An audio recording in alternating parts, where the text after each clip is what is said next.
Let's make sure it's working. I'll make sure it's working here. Hi guys, it's Vicky. I've been having a heck of a time trying to get these videos right today. Alright, so let me get on because I'm trying to crunch a 20-minute video down to 10 or 5 even.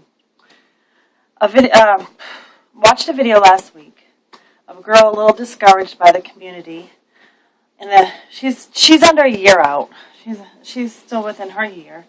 She had gastric bypass, and she watches videos and trying to catch up on videos, and she's noticed a trend of some people kind of down on themselves lately, and I think that's kind of bummed her out a little bit, and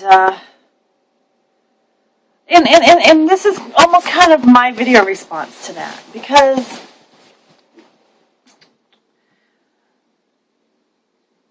her video made me think. It made me think about where have I come? Where did I start? And that's why I'm happy that I made videos. Because after watching your video, I looked back at my videos to see, where did I start from? It's very, very humbling to look back at them and see. And sometimes, especially being two and a half years out, it kind of slips my mind a little bit. So I thank you for that. I just want to say that not everybody's journey is the same. Everybody's is different. I can tell you how mine started out with gastric bypass and within the community.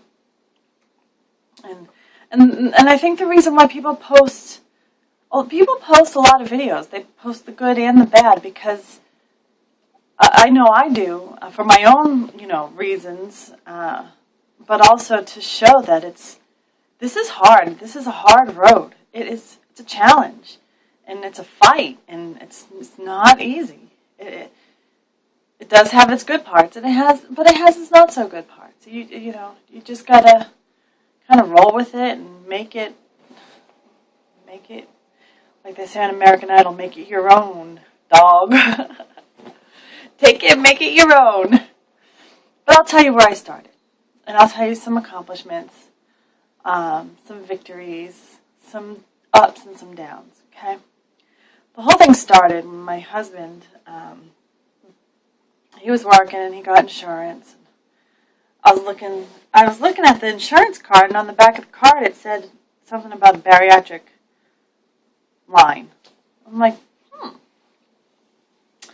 And really, I was thinking about trying to talk him into having the surgery. Hey, are you interested in having this surgery? It would probably be really great, And me being 300 pounds at the time while I'm trying to tell my husband, what do you think? It didn't even dawn on me to do it. But then he, doesn't want to have anything to do with any kind of surgery. So I started thinking about it. I'm like, I've tried to lose weight just the year previous. I've lost 70 pounds and gained 80 back. Maybe 90. That was my last straw, and I started thinking about it. And I called the number on the back of the insurance card, and talked to. I was assigned a case manager through the insurance company, and she told me where to go, what to do, every step I needed to take to be approved for this surgery. So I probably went a little bit different than most people. Most people probably went through their doctor. I actually went through the insurance company. And she told me I had to do this 6-month pre-op diet, medically supervised. I had to go to the orientations. I had to have a psychological evaluation, which was hours long. I'm going to stop at the psychological evaluation. And I noticed that everybody, almost at least everybody that I've seen in the community, has gone through this extensive psychological evaluation. The reason why I want to stop and take a second to talk about that is because, when you're first going through the steps of getting approved, it's like, why the hell do I need a psychological evaluation? I'm fine. I'm sane. I don't need this. But whatever, I'm going to do what I got to do to get the surgery. And being 2.5 years out, I know exactly why they do the psychological evaluation. Because it is a mental roller coaster. It's a mental roller coaster going through all of these changes. And it's so hard for your mind to catch up with your body. I mean, there were times when I would just freaking cry for no reason. There was times when I just I didn't even know who I was anymore, you know? And, but we'll get back to that, you know.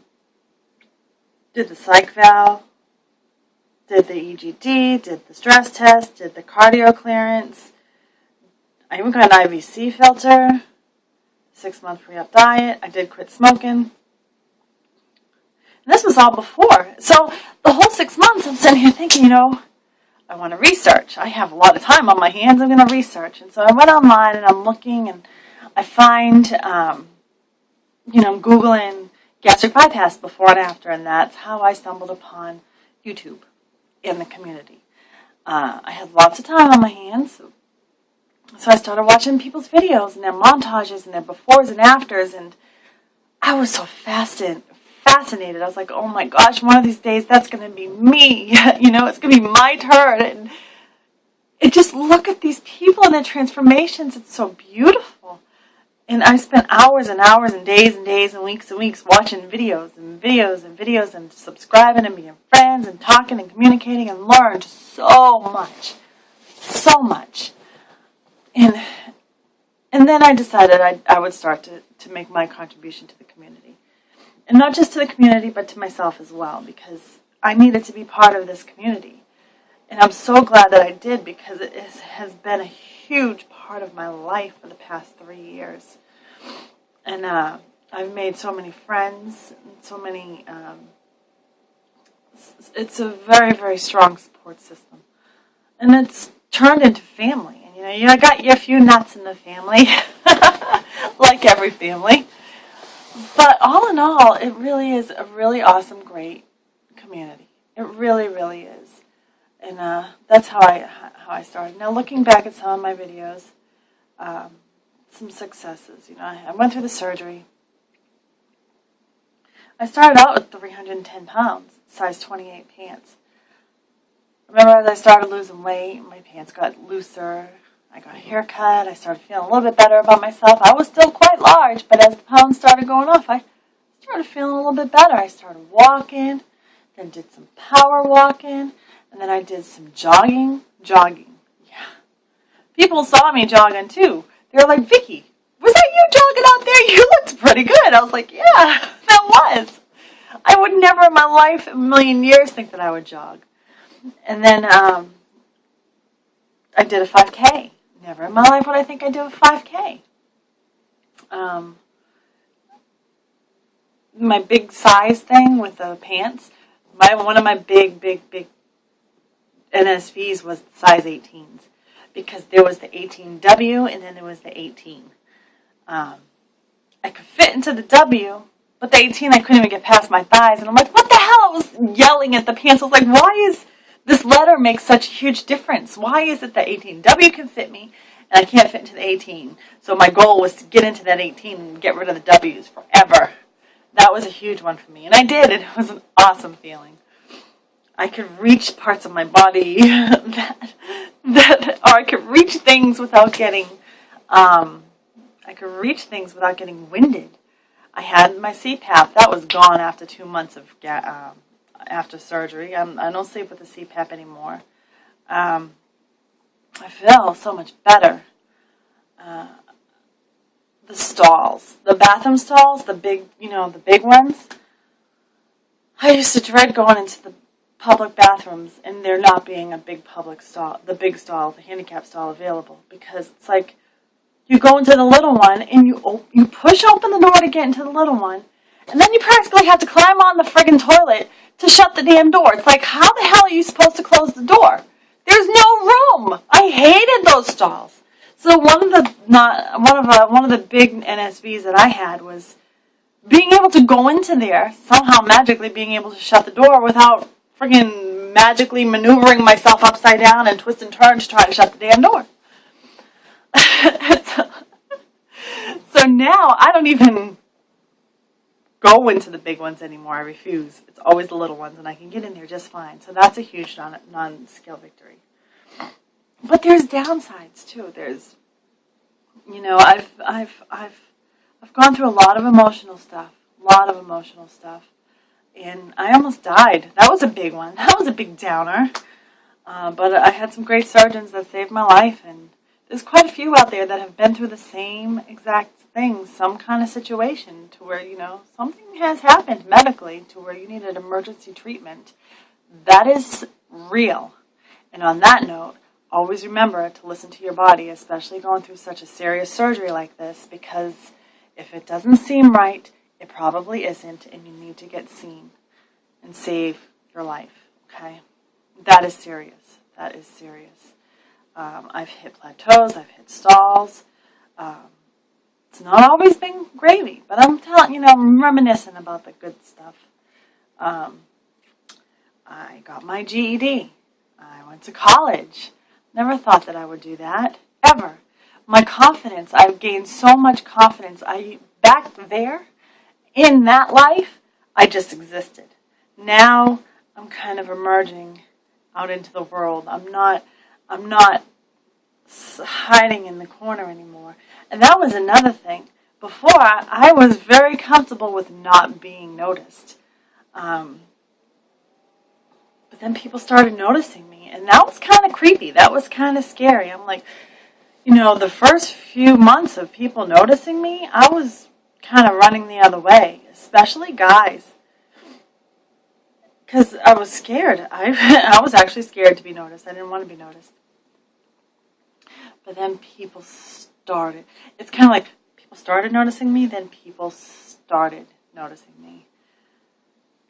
Just like the neighbors, they saw me jogging. Hey, Vicky, I saw you jogging out there. You looked pretty good. That kind of lifted my spirits up a little bit, And then there was the time when, I was sitting there talking to the neighbors, and I had my hands on my hips, and I felt these bumps, and I'm like, oh my God, I've never had these bumps before. Maybe it's cancer. I seriously thought it was cancer, and then I discovered, I had my neighbor feel my, that bump, and I'm like, do you feel that? Do you feel that? And she's like, honey, that's not cancer. Those are your hips. I said, what? Are you serious? Those are my hips? Yes, those are your hips. So that was great. And then the next thing, I was in a 14. And then I was in a 10. And you know what? You are right. I have come so far. And my journey is not over, not in the least. And neither is yours. You are still young. You still have your whole life ahead of you. I know a lot of people are kind of stuck in a rut and stuck here, and they accept their destiny, and they're like, well, I guess this is my destiny. This is all it's going to be. There's not going to be any more. You can't think like that. From this moment on is the rest of your life. Say your life is this book of empty pages. Well, back here, all the pages have been filled out. But from right here on, it's empty. What are you going to write in your book? You can accept defeat or whatever it is. You can sit here and say, oh, this is my destiny, this and that, blah, blah, blah. Or you can do something to change that. The whole world is your oyster. Another thing that I have learned is if you want something, you work hard and you get it. And don't give up. Giving up is the worst thing you can do. Don't give up. You write your story. You write your story. What are you going to put in those pages? Anything. Anything. Open your mind to all the possibilities that are out there for you. It could be good. It can be bad.